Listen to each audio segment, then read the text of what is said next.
Sir, আপনি তো আপনার বন্ধুদের সাথে দেখা করতে যাচ্ছেন, তাহলে এভাবে নর্মাল গেটআপে যাচ্ছেন কেন? আসলে আমি আমার বন্ধুদের সাথে অনেকদিন পর দেখা করতে যাচ্ছি। আমি চাই না যে ওরা আমার সাকসেস দেখে আফসোস করুক বা কষ্ট পাক, বা আমার গেটআপের জন্য আমাকে স্পেশাল ট্রিটমেন্ট দিক। আমি আগেও তাদের কাছে যেমন ছিলাম, আমি এখনো তাদের কাছে তেমনই থাকতে চাই। আর আমি শুধু একজন বিজনেসম্যান অন্য মানুষের জন্য, আমার বন্ধুদের জন্য না। ঠিক বলেছেন স্যার। হ্যাঁ, তুমি এখানেই থেকো, আমি তোমাকে কল করবো। আচ্ছা ঠিক আছে। কি ব্যাপার তুহিন, কি খবর? এই তো দোস্ত, খুব ভালো। তা তোর কি খবর? এই তো আমারও ভালো। তা আর কেউ আসেনি এখনো? আর কে বা আসবে? হয়তো অপু আসবে নিজের মতো জোগাড় জানতি করে। জোগাড় মানে?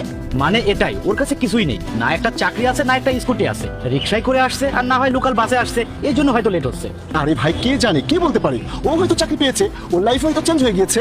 ব্রো, একটা জিনিস বোঝাই, সবার লাইফে চেঞ্জ হয় না। যেমন তুই নিজেকে দেখ, আগে যেমন ছিলি এখনো তেমনটাই আছিস, তোর মধ্যে কিছুই চেঞ্জ হয়নি। আরে না রে দোস্ত, আমার লাইফে অনেক কিছু বদলে গিয়েছে। কিছুই পরিবর্তন হয়নি। আর পরিবর্তন আসল কাকে বলে তুই জানিস? তুই আমাকে দেখ, আমাকে তুই কলেজে কেমন দেখেছিলি আর এখন কেমন দেখছিস। হ্যাঁ তা ঠিক, তোর মধ্যে অনেক পরিবর্তন এসেছে। ভাই, একটা জিনিস বল, সব কিছু টাকার খেলা। টাকা থাকলে মানুষ যা ইচ্ছা তাই করতে পারে। আমি তিনটা জিনিসকে সবসময় ভালো প্রাধান্য দিই: ভালো ইনকাম করো, ভালো খাও আর ভালো পোশাক পরো। খুবই ভালো। উফ, আর কতক্ষণ ওয়েট করাবে আমাকে? আমাকে এক জায়গায় যেতে হবে, আমার একটা ইম্পর্টেন্ট মিটিং আছে। আর একটু ওয়েট কর, এখন চলে আসবে। সরি, লেট হয়ে গেল। আরে কি অবস্থা, কেমন আছিস? এই তো আলহামদুলিল্লাহ ভালো।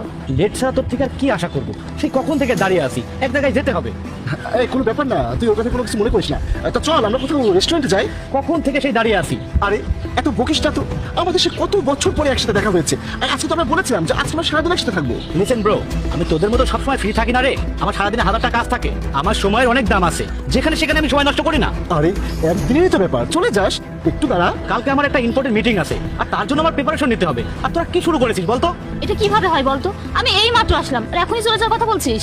তাহলে তোর তাড়াতাড়ি আসা উচিত ছিল, এতক্ষণ ওয়েট করালি কেন? আমি অলরেডি অনেকক্ষণ দাঁড়িয়েছিলাম, আর এখানকার আবহাওয়া আমার ভালো লাগছে না, আমি চলে গেলাম। আর তুই চলে গেলে আমরা একা একা কি করবো এখানে?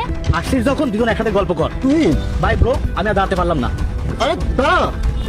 মনে হয় অনেক টাকা কামিয়ে ফেলেছে। টাকার কথা তো বলতে পারবো না, তবে প্রচুর অহংকার হয়েছে। আর বাদ দে, তোর কি খবর? এই তো মোটামুটি বেঁচে আছি। মে কামিং স্যার? আরে জাহিদ, তুই এখানে? তুই, এটা আমারই কোম্পানি, কিন্তু তুই এখানে? ভাই, আসলে আমি এখানে ইন্টারভিউ দিতে এসেছি। ইন্টারভিউ মানে? তুই তো কালকে বলেছিলি যে তোর জরুরি মিটিং আছে, সেটা কি হলো? ভাই, আমি তোদেরকে মিথ্যা বলেছিলাম, আমার সবকিছুই আছে, আমার কোনো কিছুরই কমতি নেই। আমার কাছে অনেক টাকা আছে, তোদের মাঝখানে নিজের দাম বাড়িয়েছিলাম, শো আপ করেছিলাম, কিন্তু রিয়েল লাইফে আমার কাছে কিচ্ছু নেই, এমনকি একটা চাকরি পর্যন্ত আমার কাছে নেই। আরে দোস্ত, নিজেদের মধ্যে এরকম হয় নাকি? বন্ধুত্বের মধ্যে টাকা পয়সার কোনো সম্পর্ক আছে নাকি? আসলে আমি তোদের সাথে অনেকদিন পর দেখা করেছিলাম, তো আমি ভেবেছিলাম তোরা লাইফে অনেক সাকসেস হয়ে গিয়েছিস।